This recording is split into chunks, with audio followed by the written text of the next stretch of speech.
ओम प्रद्युम्नाय नमः। नमस्कार दोस्तों, धर्म कर्म में आपका स्वागत है। आज आप श्रवण करेंगे पुरुषोत्तम मास महात्म्य के 29वें अध्याय का।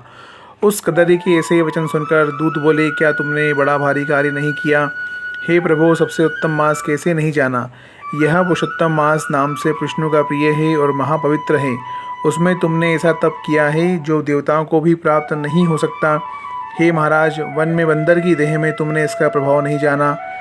अनजाने में मुख के रोग से तुम्हारा निराहार व्रत हो गया।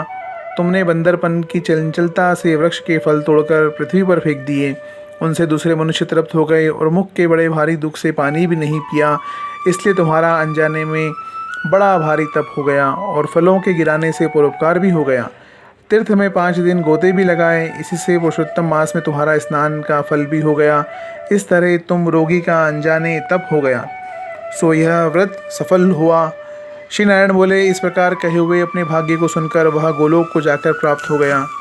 श्री नारायण बोले, इस आश्चर्य को देखकर सब देवता चकित हो गए और पुरुषोत्तम की प्रशंसा करते हुए अपने अपने स्थान को चले गए।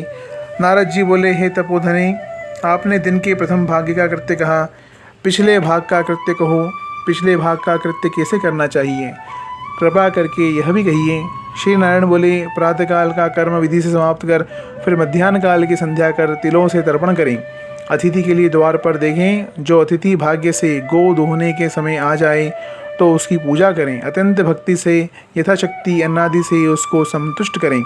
भगवान यम कहते हैं कि फिर पूर्व की तरफ मुख करके मौन होकर शुद्ध सुंदर पात्र में अन्न की सराहना करते हुए भोजन करें।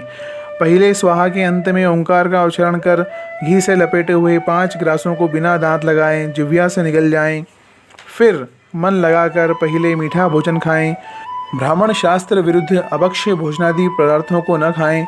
सूखा बासी भोजन भी अभक्ष्य कहा गया है। भोजन पर बैठकर श्रेष्ठ मार्ग का विरोध न करें। श्रेष्ठ शास्त्र के आश्रय से पार ब्रह्म श्री कृष्ण का विचार कर फिर बुद्धिमान पुरुष सर्वत्र आजीविका न होए तो भी एकाग्र मन होकर 2 घड़ी आत्मविद्या का श्रवण करें।